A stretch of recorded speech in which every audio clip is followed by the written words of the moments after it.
zebra jigsaw.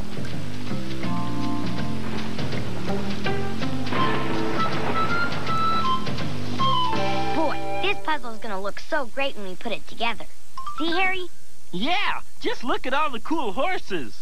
Only they're not horses, Harry. They're zebras. Yeah, I knew that. Isn't that what I said?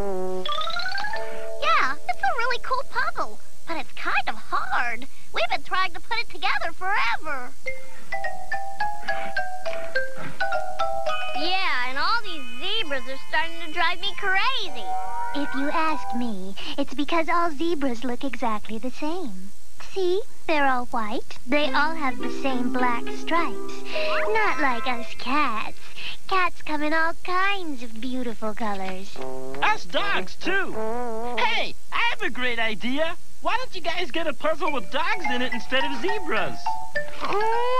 Maybe we'd better. These zebras won't fit together no matter what. Yeah, it's like they're all mad at each other or something. There must be some kind of trick. I mean, I bet zebras can tell each other apart. I believe so. Perhaps we should find out how they do it. Hey, Dennis is right.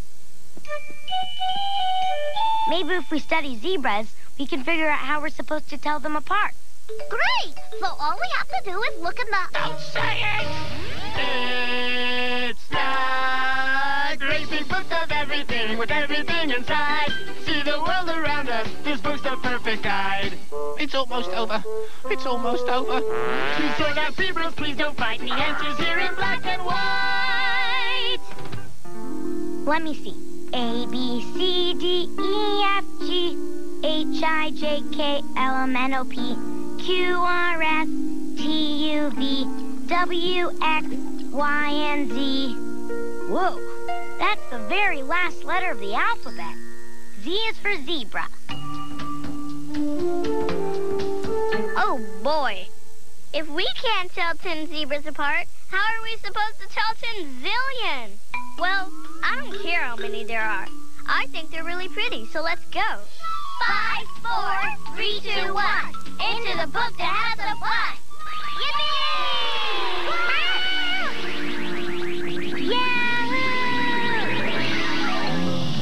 Ooh, nice and sunny. Yeah, I wonder where we are.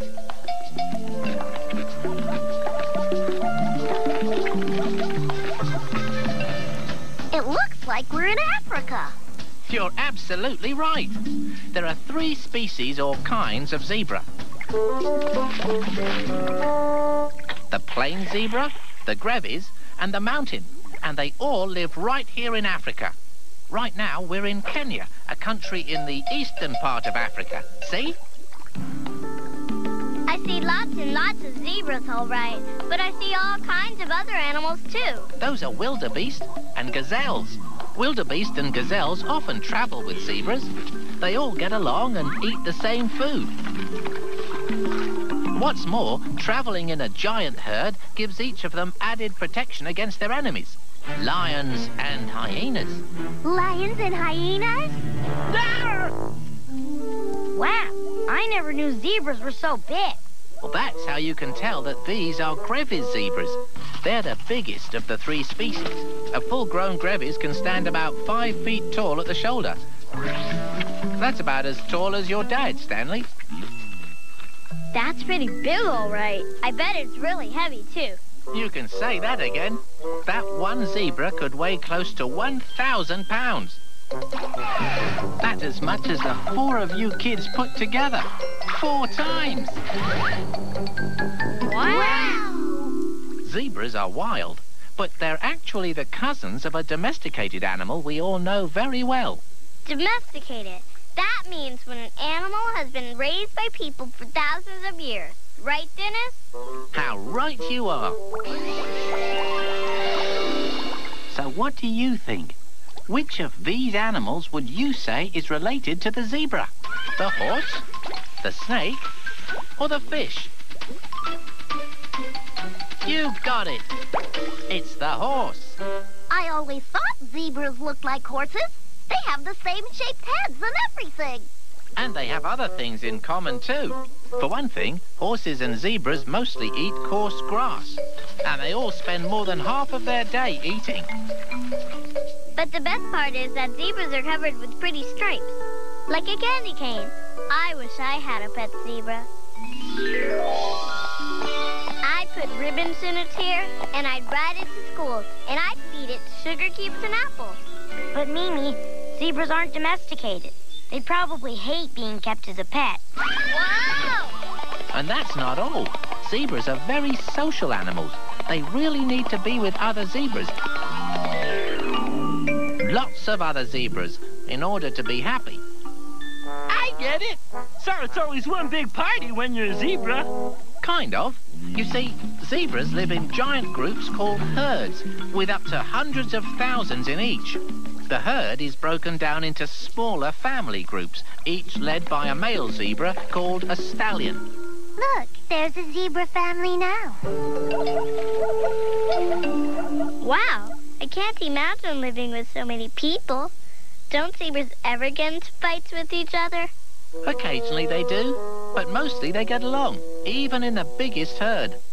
So let me get this straight. All those zebras live together, and they hang out with their families, only they all look alike. So how are they supposed to tell each other apart? Good question, Marcy. Zebras actually have two very good ways of telling each other apart, and one of them is by smell.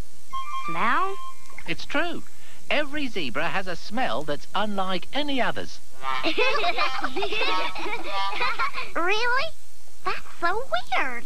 I know. Let's close our eyes and see if we can tell who everybody is just by smell. Yeah.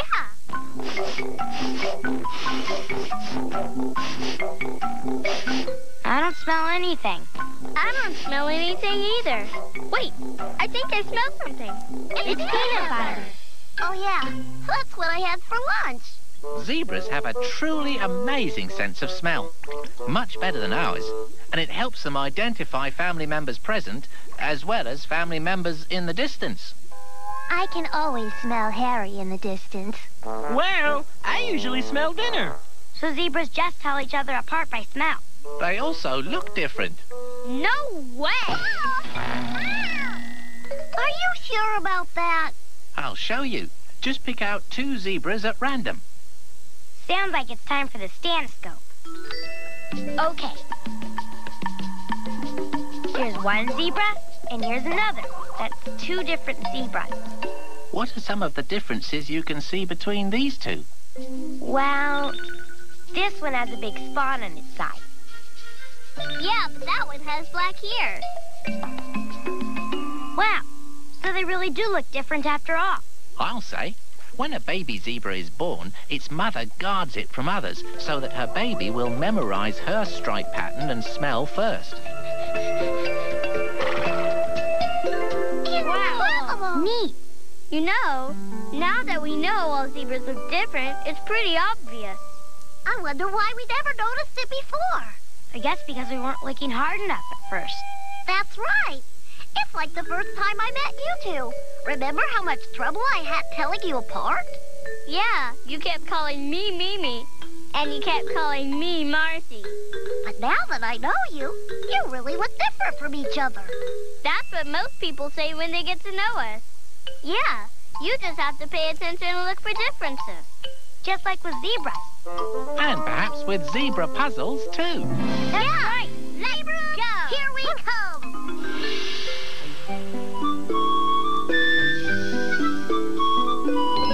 Okay, all we have to do is look carefully, and maybe we'll start to see some differences. Yeah, look. They are all really different. See, this one has white feet, and this one has black feet.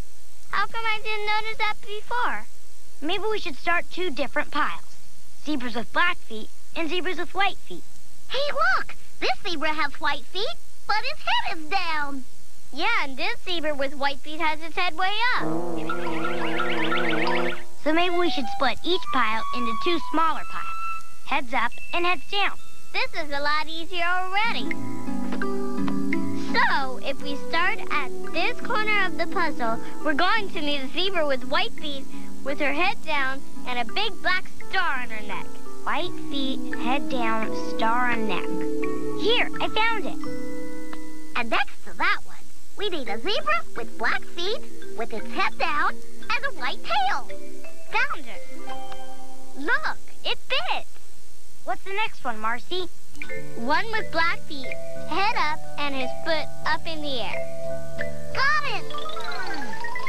Wow! Yay, we did it!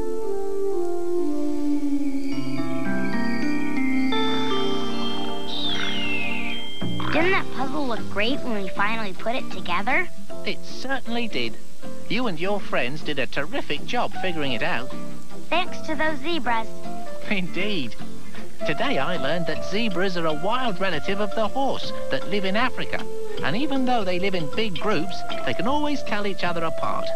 And I learned that if you want to see differences, sometimes you have to look really carefully. Pretty good lesson. Do you think it works with every puzzle? I bet it does. I can't wait to try it out tomorrow. Good night, zebra boy.